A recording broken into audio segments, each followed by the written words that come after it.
Hello, everyone, and welcome to round 9. This is the final round of day 1 of the very first Lorcana challenge, and we are ready to jump right into the last match that Jonti and I will be bringing you today. So let's go jump in.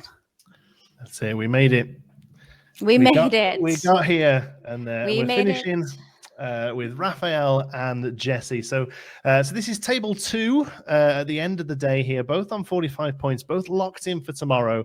At this point, they are playing for their seeding tomorrow, basically. So the way this works is the higher you finish today within the top 64 will decide how high you are up tomorrow at the start of play, and the higher seeded player during that game 1, during that first match, will get to decide whether they are on the play or on the draw. So it doesn't sound like much, but in a 3-game format, it can be a real positive bonus. So that's what we're looking at here. Is basically they're both committed to tomorrow. They're doing well. They're going straight through. They're just playing here to get them that slight edge on their first game tomorrow morning. Yep. We see Jesse is playing that Rafiki for turn 1, which we've seen from Amethyst multiple times. Such a great card to open with. Yeah, so we're looking at Amethyst Ruby there with Jesse, and what looks like Steel Song. Steel Song. Yep, we see a whole new world hiding in there, so we know we'll see that soon.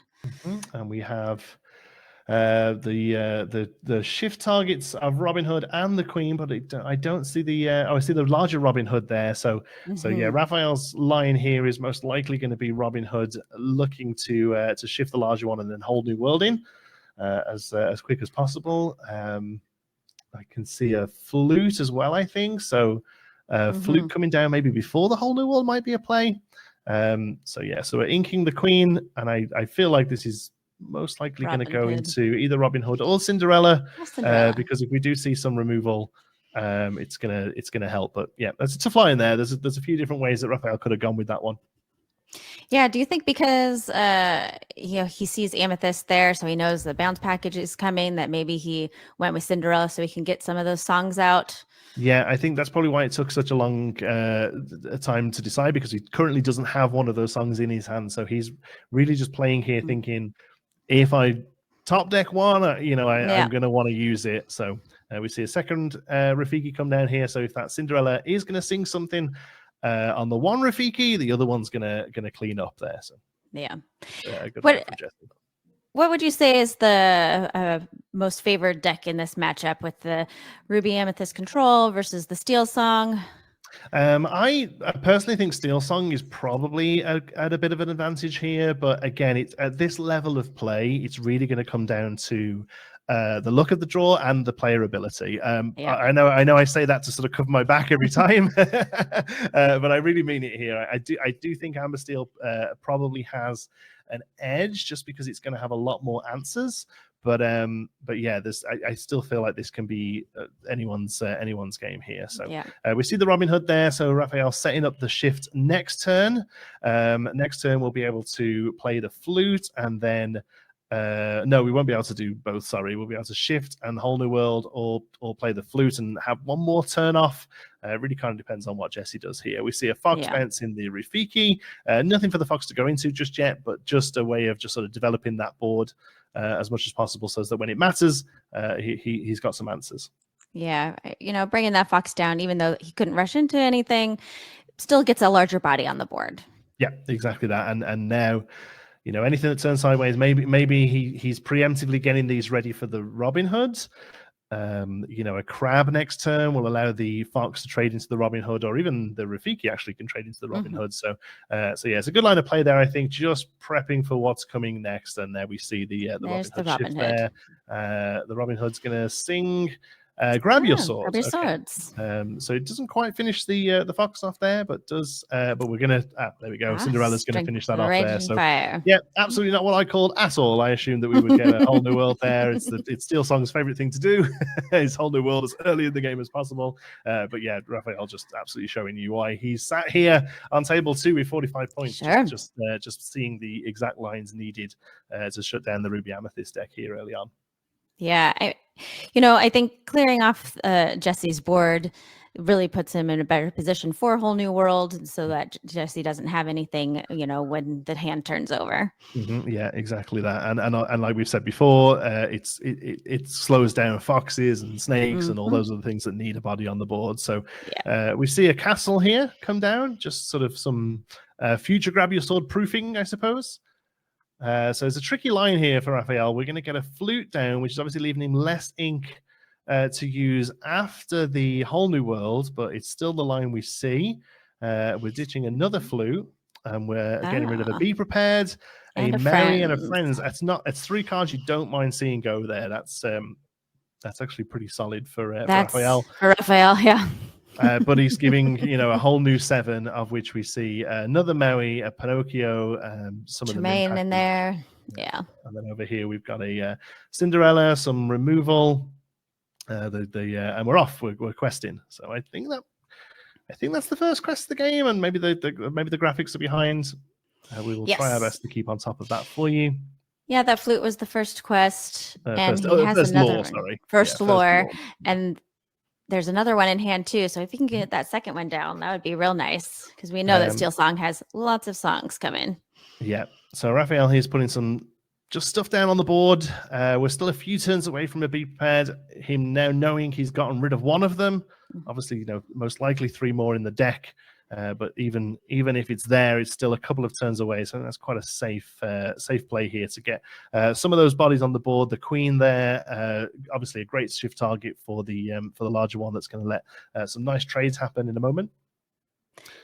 Yep, he does have Jesse has that Maui in hand, which I believe can take out Robin Hood. Yep. It's a really great answer for Robin Hood, actually, Maui, because it not only challenges in, it survives the challenge as well. Yes. Which is always great with Maui. You want him to survive and get some good plays out of Maui. He can do a lot of damage. Yeah, if you can get Maui challenging into 2 things, or even just sort of challenging and then taking out another character on the crackback as they challenge in, that's still great value off the Maui. So yeah, if it can survive the challenge, you're pretty happy with that. Okay, so we're ready, and then Inca Crab. And then we could see Mary here. There's another line that sees a Pinocchio coming down, I think, but I feel like Maui's probably the line here. It seems Maui is the best play. Yeah, and that's what he does. Raphael's already grabbing Robin Hood. Just preemptively knowing that's coming. I mean, that probably was quite obvious there, but that's one thing I will say that sort of shows you the difference between sort of, the sort of level of play that you're here is that not only do you know what your deck is doing and what your best line is, you know what your opponent's best line is as well, and you're more than happy to play it out for them. Absolutely. Yeah, these skilled players, it's amazing to me how not just how well they know their own decks, but how well they know the other decks that they're going to encounter at tournaments like this. And especially as it goes later in the day, having that knowledge of what the line of play is going to be for your opponent is just so important. Absolutely. I've always said it's the thing that sort of really pushes you up in your sort of skill level, and it's the thing I always talk about when people ask me how to get better at these games, and it's exactly that. Learn your deck, but then learn what you're coming up against as well. Know that on turn 5 against a Ruby deck, you're going to see a Maui, and don't play into it. Know that turn 7 is be prepared, but also Sapphire, which is I don't think we've seen Sapphire at all today here. I know the team on the floor has seen a lot of Sapphire, but we haven't seen a single game. But just knowing that Hiram is coming down on 4 in Sapphire, there's just all those lines of play that you just need to be ready for. I think really sort of pushes you up in your ability in the game. Absolutely.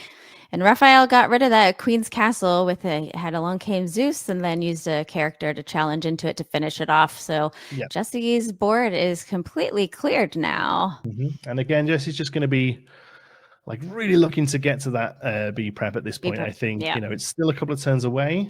Raphael's just taking a quick look to see how many of them we've seen, how much card draw we've seen, all that kind of stuff. Just to sort of have a better idea of what's gone and therefore what's coming. So what's coming? A lot of time there will be what we call sort of tech cards, where you might just play one of them or maybe 2 copies. But a lot of the time for consistency, you're going to be running play sets, which is 4. So just seeing what's gone gives you an idea of what's still to come, perhaps. Yeah. So we can maybe see a Tremaine or a Medusa here. He did exert 6, and it's Medusa. It's a Medusa, but you can see from his expression there, he's just not too happy about this, because really, it's picking off one problem when there's a board of 4. At the moment, either of the shift targets there, the Queen or the Robin Hoods, you can assume that whichever one, well, I know if I was playing, whichever one I picked, Raphael would have the shift target have for the other one. Yeah, exactly. Yep. Every time. And obviously there you go. There's that Robin Hood. I haven't seen his hand for a little while. He may well have had the larger Queen as well there, but it just always seems that whichever one you get rid of, they have the other one. He used Robin Hood to sing Whole New World, and he did bring down that second flute, which is really nice. Yeah, the flutes. Like I said before, with the Steel Song, there's a few different ways you can go about it. There's more of a rampy package using something like the Lansons or the Pride Lands, or there's a sort of empty deck, empty hand play with Tiana as well. But personally, I really like the flutes. I just love the consistency of them. I love the fact that they are just going to come down and just give you extra value out of what you're already wanting to do with the deck. Anything that can do that for you, you'll want to be playing these songs because you're getting value out of them. But also, here's 2 lore each turn as well. Here's 2 lore. Yes. Yeah, it's kind of crazy. So. Wow, Whole New World into Bare Necessities is beautiful. Yeah. Bare Necessities is one of my favorite songs. And so this is the one where you can choose to discard any non-character card from your opponent. So that means it can be a song, it can be an item, it can be a location, an action. I think it's just a fantastic song. I love seeing it here in his deck. Yeah. So we got rid of Queen's Castle, right? And he's just taking a look at what else he has here, so you can know what to expect. Really getting the value out of that Bare Necessities, really having a really good look. And Raphael is well within his rights too. A lot of the time you see players just sort of, flash the cards, you rip out a non-character and say, off you go. But there is obviously most of the value in the card is getting rid of a non-character out of the hand, but also just taking it in. I don't think I've ever seen anyone spend that long looking at it, but I absolutely don't blame the guy at this point. This is almost the top table of the tournaments, the last game of the day. Absolutely. Take that all in and get the value out of that song. Yep. Knowing what to expect. It's like we were talking about, if you know what the line there plays most commonly, that's one thing. But if you can actually know what's in your opponent's hand, what you can actually expect on the next couple turns, that just puts you at such a great advantage. It's huge, and it's why we did see a little bit of play from the Sapphire card of Nothing to Hide. Oh yes, which does just let you see the hand. There's no discard involved with it, but you know what? Early in the game, there's a lot of value in just knowing what's coming. Yeah. Now we're probably going to see Jesse Ink here, I would guess. And do you think that Be Prepared is going to come down here? Feel like he needs it with the Medusa challenge in there. It means he probably doesn't have it right now, because normally you would just get that one lore. I think because when that Whole New World was played, he had one in hand that went into his discard. So it looks like maybe he doesn't have it. Yeah, but you know what?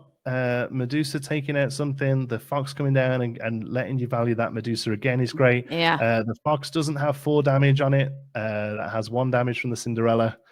The dice reads 4 at the moment, but that's just the dice probably just rolled over as he placed it down. They might pick it up, but it doesn't matter. We've spotted it. We're all right. Yep. All right, so he did ink a Rafiki, so now he's at that 7 ink. He's exerting 4. Probably something like a goat or a rabbit here. Yep. Because as we said before, be prepared. It's not just your opponent's characters, it's yours as well. So keeping a bit of board presence up, but keeping stuff on the board that you are going to get the value out of when the B prep hits. So the goat or the rabbit here is a great play, I think. So Robin Hood.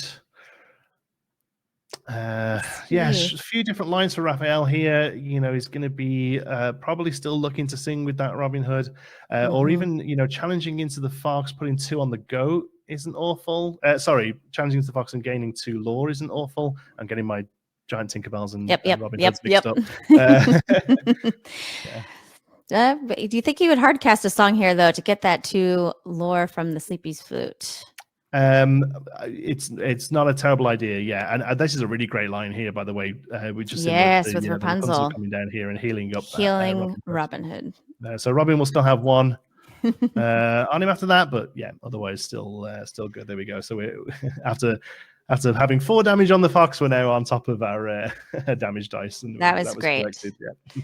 Yeah, we've already talked a little bit about Rapunzel, but yeah, her coming in, healing, getting that card draw is just really nice, and hopefully that helps him find some song cards so he can play something this turn or next. Yeah. What are there any? It looks like he has 2 ink available to use. Are there any 2 cost songs that he could? Yeah, Bare Necessities is a 2-drop, so we could see another one of those, and then also the 2-drop Steel removal. I always get Let the Storm Rage On and Strength of the Raging Fire mixed up constantly, but one of those is a 2-drop song, I'm sure. Okay. Yeah. And we're going to get a couple characters down, Robin Hood and the Little Queen. Yeah, again, just doing exactly what we saw previously before the board clear before. Oh no, they're both 3-drops. Sorry, I'm getting all confused. Yeah, there's a 2-drop song other than Bare Necessities. So Bare Necessities, okay. Yeah. But yeah, there is something to be said about just hard casting it there just for the lore gain, but really, getting the Robin Hood and the Queen back down there so we can just start the process again of having those big shift characters coming down, and just keeping the value running there. What are your thoughts on him putting down those additional characters, knowing that Be Prepared might be coming soon? I don't mind it because, as we said before, with the Tremaines and the Medusas and the Be Prepared, if you don't put enough down, they'll have the lady on the chair. If you put too much down, they'll have the Be Prepared. But there is something just to be said here about just drawing out that Be Prepared. Like, yes, you're losing the bodies on the board, but as it stands, they are just 2/2s. You're still going to be able to hard play the larger targets for them if you have them. Yep. So. Yeah, it's really having both Lady Tremaine and Medusa or Be Prepared, like you said, kind of gives you an answer for any board condition. Yeah, it's just always having the right line. If they go too tall, you can use the lady. If they go too wide, you have to Be Prepared. And perhaps Jesse hasn't seen it here. Like you say, we've seen 2, I think, both now being discarded. So. We have still the 2 flutes here. Yeah, Rafael really wants to start closing this out with a few songs now. Yes, the board state is almost at parity now. Those flutes are really the only thing that's giving Rafael the advantage, I feel. Yeah, it does seem like they're pretty evenly paced right now. There's the Queen being shifted, and it's me, but they're only 2 lore apart. So Raphael's sitting at 9 and Jesse's at 7 right now. Yeah, so we're just questing away there with a lot of those, not having to use the Queen's ability for challenging there. Instead, having a Strength of the Raging Fire there to take out the Medusa with the 4 characters on the board. Does that now? And that puts him now up all the way to 16 this turn. Yeah. That was kind of like that was a big turn. Very casually, just kind of played the turn that's won in the game. I think, honestly, because the SME needs that. So just that SME and any song here, if somehow Jesse manages to find answers for everything, again, just Raphael just saying. You've either got the Be Prepared or you haven't at this point. Yeah. Now we're going into Rapunzel. This is all great. Needs one more hit for the Robin Hood. Robin Hood. But again, still just that SME and any song in a deck full of them is going to be enough to give Raphael the win on game 1 here. Yeah, without Jesse having that Be Prepared, I'm not sure what else he might have to answer here. There's a goat. Yeah. Let's see a goat come down. It's a little bit too little, too late, unfortunately. Just so. But you know what's worth playing it out. There's that song. Yeah, it's just you never know. Worth playing it out because he doesn't have it on board. He is going to require that song. Yes. I mean, chance of them not having it is pretty slim. But like I say, at this late into the game, when you're really just playing this out for a better seeding, you may as well just play it out and make them have it. Always play to your outs in this game. Always. Yes, absolutely. Yeah, and like we said, both these players are already in for top 64 tomorrow, and they're playing for best seed. So it'll be game 2. Let's take a look at that. How do you think both players are feeling going into this second game? I mean, surely the pressure is off at this point. Yes, you are playing for something tangible. You are playing for that better seeding day 2. But really, at this point, they've crossed the finish line. They're just deciding where they sit on the podium. Look at me doing a sports reference. Go sports ball. So yeah, they've got to be, the pressure's got to be off a little bit here now. They're able to play this out. They both seem like they're in pretty good spirits after almost 10 hours of playing Lorcana today. This is round 9, so this is game 18 that they've both played for the day. That's a lot of games, and these players, I mean, that's a lot of mental stamina to go game after game, hour after hour, all day long. So kudos to all these players who are just doing so well. Yeah, and now you can plan would be grab something quick to eat, I think.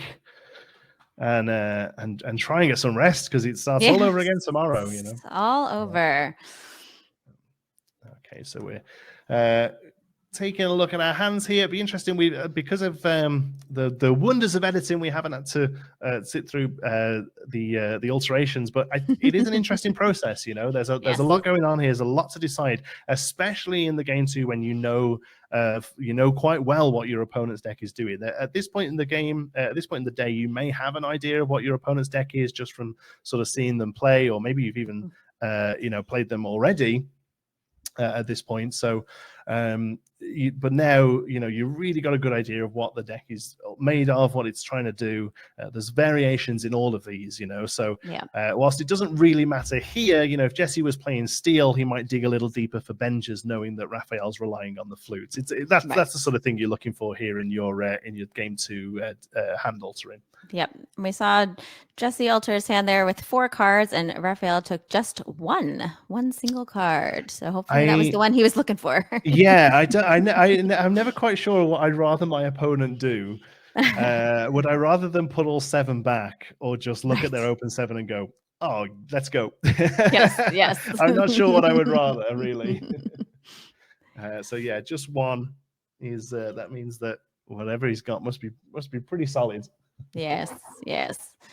Yeah. So Jesse here, coming off the loss of last game, what do you think that his plan should be going into this next round?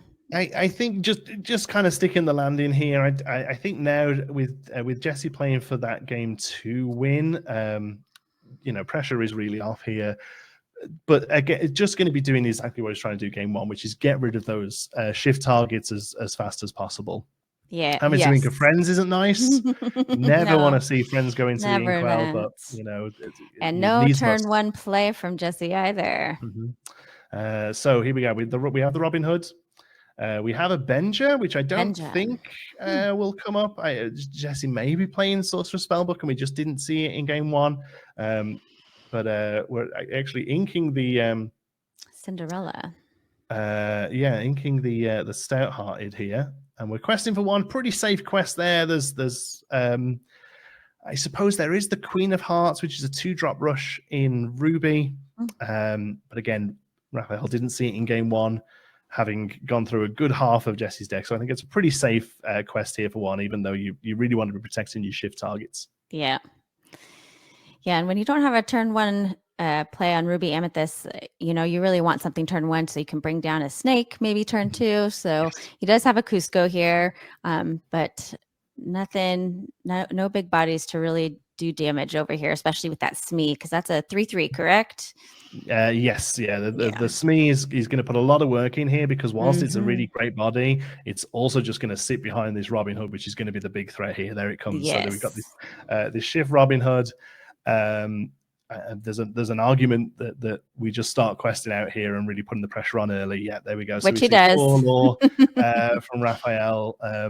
Yeah, that's really solid because the Cusco can trade with the Smee here. That Smee should have 1 damage on him. I think we're just getting a die. Yeah, that's great. Yep. So the Cusco can trade with the Smee here, which I think is probably a solid line. Because even sort of even bouncing the Cusco for a fox, the fox is trading with the Smee as well, and that's not as not as nice a trade. So no, you want your fox to live. Yeah, I see a Minnie Mouse surfer there. I could maybe see that coming down here as Jesse's sort of way to keep in the lore race, because yeah, it's the lore is going to creep up from Rafael quick here. Yes. So there we go. We see that Minnie Mouse come down. And I do feel like Cusco probably goes into Smee. No, he passes. No, okay, he doesn't. That's fine. Yeah, that's fine as well. I mean, it's 2 lore off the Smee. I feel like I wouldn't have hated that trade there, to be fair. Yeah, like you said, even though he's taking that damage, that's 3 turns that he's going to sit there and quest for 2 each turn. That's going to give you 6 lore, which is that's a lot. Yeah, when you're just playing to 20. Yeah. So hands starting to look a little light from Rafael here. So I think we're probably going to see that Ariel come down. Ariel, yep. Yeah. Dig for some songs. I didn't see what songs he already had in his hand. Did he have? He has a Whole New World. Okay. Which he could sing, but it feels like probably not getting as much value out of it this time. And I don't see what he grabbed from the. He has a Strength of Raging Fire, and I think it might have been a whiff. I think it might have been we didn't hit one. Yeah. So Benja gets inked, and then we just see another Robin Hood come down. Okay, so Ariel. And then we get the Whole New World there anyway. So that was really good line of play there. Let's work out what happened there. Ariel has dug for a song that's maybe a little bit more of a better answer to Jesse's board there. I think would have liked to have seen some steel removal for that mini. Didn't see it, so instead that Benja becomes ink, as it doesn't look like Jesse's playing any items. The Robin Hood comes down, and then at that point Raphael's hand is completely empty, so he's getting that full use out of the Whole New World there, just having a full 7 off it. So like best of a bad bunch there. Ariel Spectacular Singer is arguably the poster child of this deck. She really is. Just absolutely summarizes what this deck wants to do, but unfortunately, occasionally just misses. So yes, and of course, Ariel being an actual spectacular singer in the movie. That's we love to see again Ariel digging for songs. The thematic flavor of that character and her ability is just so wonderful to see. Oh, another mini. Oh, he's inked the mini, and now he is trading out Cusco for the Smee there. Yeah, I feel like that probably just should have happened a turn earlier. Honestly, that's just too lore that he let Rafael get there. But everyone has a reason for doing what they're doing. But I think I probably would have done that a little earlier. Mini quests here. I feel like she just always needs to turn sideways again. Very similar to the Curse of Folk. You're just going to be gaining the lore there from the mini. So I think at this point Jesse's on 2, and then a crab comes down, and an Olaf as well. Again, just kind of building the board here, just to hopefully provide some answers. I feel like we'll probably see next turn a fox bouncing the crab and being able to go into that Robin Hood, something that we thought we might have seen in the first game. Yeah, it does look like there's a grab your swords over here in Raphael's hand, so that could be coming. If he inks here, he would have.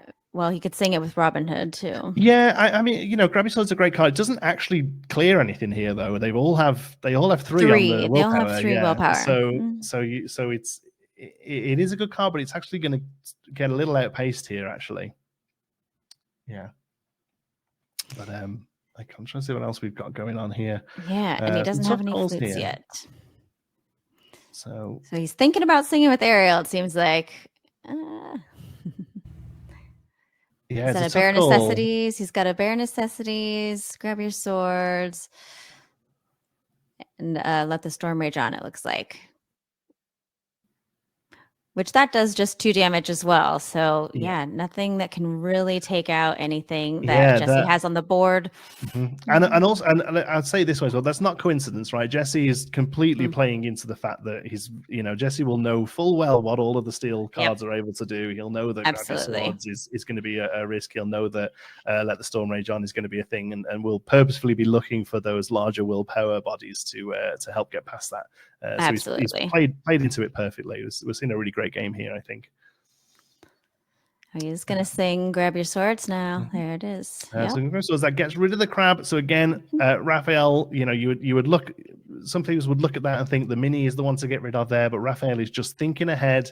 He can see the line already of the fox coming down and bouncing the crab to take out the Robin Hood. Yes. So it's just getting rid of those options for Jesse. It's really great play. Yeah, I think that the crab is much more of a threat to Rafael than Mini is, even though Mini quests for 2, that crab could do a lot of work.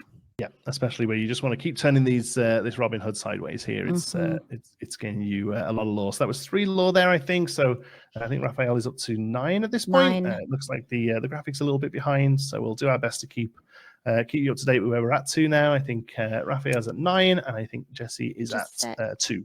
2, yes. So, yeah, these 2 players, they're both just really skilled, obviously, table 2 here at the end of the day. And every decision that they're making, like you said, is they're just thinking ahead 2, 3 turns even to know what to expect down the line, and really thinking not just short term of what's going to benefit me right now this turn, but what's going to benefit me in the long game. Yes, exactly. Just being able, that's the real key thing to playing well in this game is thinking about what's happening further ahead. Rafael sees the fox coming down there and knows now that getting rid of that crab was the exact right play, because the fox has been able to go into aerial, but not able to take off that take out the Robin Hood there. So Fox and Mini putting the work in here for Jesse, just keeping him in the race. But as the game goes on, as long as Rafael doesn't see that, be prepared. And Jesse's a little behind on ink now, I think. He hasn't inked this turn, so he could ink. I think that's what he's trying to decide right now. He's looking at his hand, and I think he's trying to decide what he wants to put down there in his inkwell, and it's going to be an Olaf. Olaf, the story of the day. Olaf is ink, and he's pulling Fox back, which I think is a great move. Again, just being able to reload that Fox for next turn. It's definitely the play. And next turn as well, we might even see a Fox crab in the same turn to be able to get rid of that Robin Hood. So now it's not quite as telegraphed as it was with the crab being on the board. Yeah. Looks like Jesse actually has 2 foxes in his hand, so that's real nice. So, of course, there's a whole new world on the other side, though. So, Rafael might be thinking about getting that online soon. To be honest with you, with Jesse having a full hand, yes, you're giving them more cards, but they're cards that haven't been sort of curated through the game. Jesse's hand has been stuff that he's actively wanted to keep as he's inked stuff and played stuff. So there is something to be said about maybe Whole New World doesn't necessarily get rid of a lot of cards from the hands overall. It's given them a whole random set of 7, and there's something to be said in that. Which also, when you play Whole New World on Ruby Amethyst, you're always worried that they're going to draw into a Be Prepared. I mean, it's a very risky risk versus reward play, a Whole New World, honestly, because you're going to try and time it to get as much value out of it as possible, and most importantly, more value than your opponent gets out of it. Yes. But at the end of the day, you are still giving them 7 cards. It is still there is still a slight risk there that you're just giving them the answers that they need for you. Yes. So we saw Rafael play Ariel, and he brought up World's Greatest Criminal Mind and then inked that. So it's an interesting tech piece. World's Greatest Criminal Mind pretty much only in the deck to answer some Sapphire stuff. Honestly, doesn't hit a lot, and but is inkable. So it's sometimes it just needs to be ink. Cresting away there, Rafael goes up to 15. So so it's and I think we're still 2 turns away from a B prep. So I think he probably has it here. Again, there is some answers with multiple foxes that we can have here, but let's have a look. The Robin Hood survives that. And obviously the Cinderella and the Ariel are surviving this. So 1, 2, 3. So there's still 4 lore on the board, even if the Queen and the smaller Robin Hood are taken care of. Yeah. I don't know if he had a crab in hand. If he did, that would be nice because he could take care of that Robin Hood. Yeah, so that definitely was the play a turn ago, but at this point, it leaves enough lore to just win. If he puts everything into the Robin Hood, there's still 5 lore on the board. So at this point, he has to. I really think the only line here is to get rid of the smaller Robin Hood and the Queen, which takes 3 lore off the board. Yeah, as it stands, gives you a turn. I can't. I suppose the snake could go into the bigger Robin Hood. No, okay. So the snake trades with Queen. Yeah. We did get the crab. We may well have top decked that. So the crab now is going to bump up Fox, which is enough to go into Robin Hood. And then did the crab also bump up Minnie Mouse? I think it did, yeah. So it bumped up one, bumped up the Minnie Mouse when it came in, and then the fox on the way out. Okay, but we're not using the Minnie to trade with the Robin Hood there. We're just questing with it. I think going up to 7. Yeah. Do you think that's enough for Jesse to be able to catch up? I mean, Raphael's so far ahead, and yeah. At this point, Jesse's just sort of playing to his outs, really. Like I said, it's worth just playing this out because, next turn, Be Prepared, it is online. So if Raphael doesn't see it here, doesn't see the win here, it could give him a turn. But we sing Whole New World. Whole New World. And we have 2 lore on the board, and then he did have that Be Prepared waiting. He did have it in his hand. He did have a Be Prepared in his hand, so that just went into the discard. Yeah, so he's hoping to draw into another one here. Raphael goes to 18, I think I see it. Quests and I don't see it. And the flute. Yep, so... It goes to 18. So yeah, it's Be Prepared or bust here, really. Top deck or Be Prepared? I think top deck a goat, I think, was what he pulled. Like a goat. Which is not what you want to see at this point. No, unfortunately, that was the game. And that is game. Well played, though, by both players, Jesse and Raphael. That was a great match. And congrats to both those players for making it to day 2. We are so glad to have spent today with you. It was a wonderful day. I hope you all enjoyed. Did you have fun, Jonti? I've had an absolute blast. Yeah, thank you all for being with us throughout the day. That's us done. We're signing out now. We're going to pass you back to the floor. We will see you tomorrow. But right now, we're going to hand back over to Liam and Brandon. Oh my goodness! What an amazing game! What an amazing stream! What an amazing day! Thanks, Mark and Jonti, for closing us out on round 9 there. I think today has been phenomenal, to be honest with you. We still have round 9 going here in Atlanta, and so we're finishing that up, but you guys can catch the top 64 tomorrow on twitch.tv/Disney Lorcana to catch the top 64 people. I'm excited. We're going to be here. I'm excited to see the names that come out from this. Yeah, it's going to be some top-tier Lorcana play. I think 11 a.m. Eastern. Yes, I think we're going live 11 a.m. Eastern. I believe that the European over in Lille, they'll be a little bit earlier than that too, so you might be able to catch that in the morning also. So much Disney Lorcana. Speaking of so much Disney Lorcana, this has been fantastic. I just have to say again, what an honor it's been to be a part of this initial stream. And now I'm unmuted. Anybody who watches our live streams know that sometimes I have a problem with the mute button, and here it is again. So it's perfectly on brand. But I was just saying, people miss my amazing segue. Always. They're always amazing. They're always amazing when you don't hear them. But man, what an amazing day. I just have to say what an honor it is to witness, to not only be a part of the stream, but to witness this.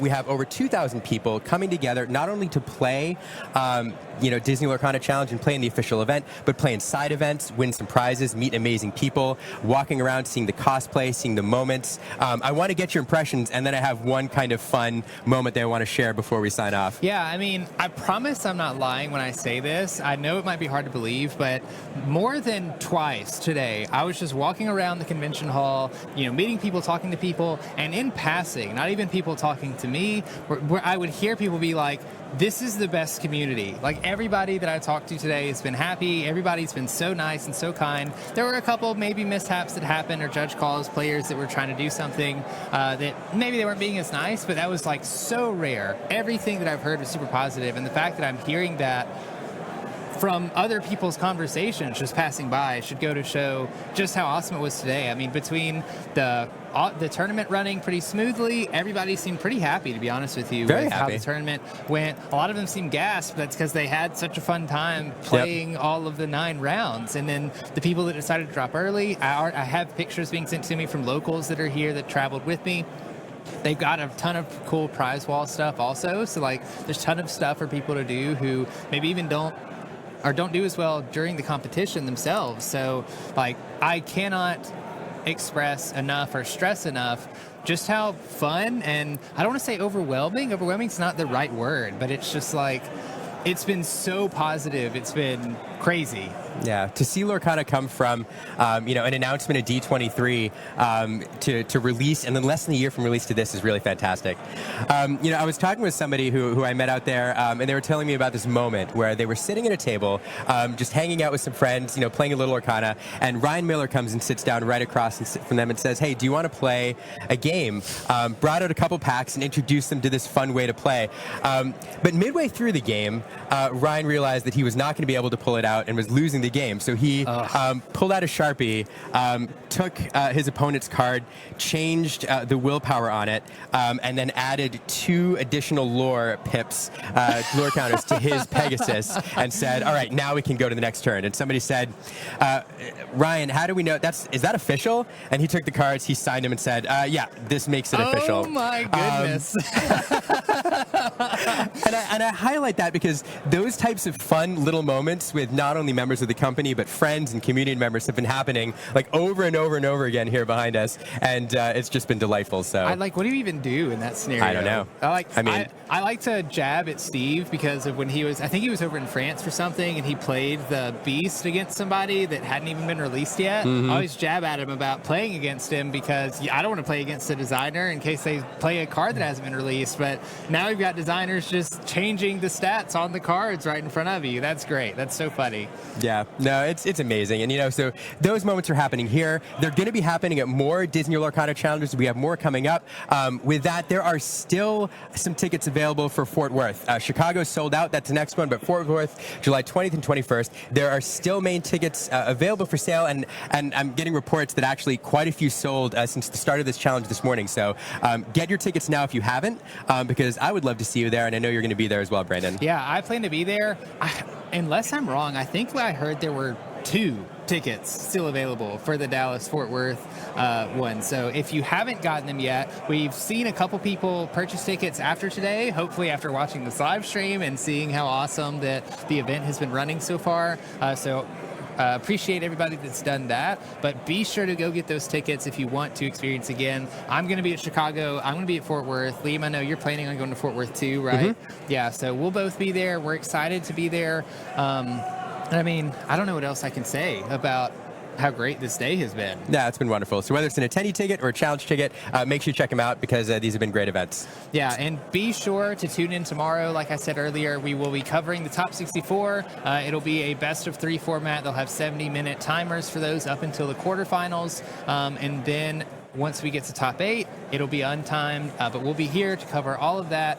Liam, myself, Jonti, and Rebekah will be here also. But with that, we'll see you for a great, big, beautiful tomorrow.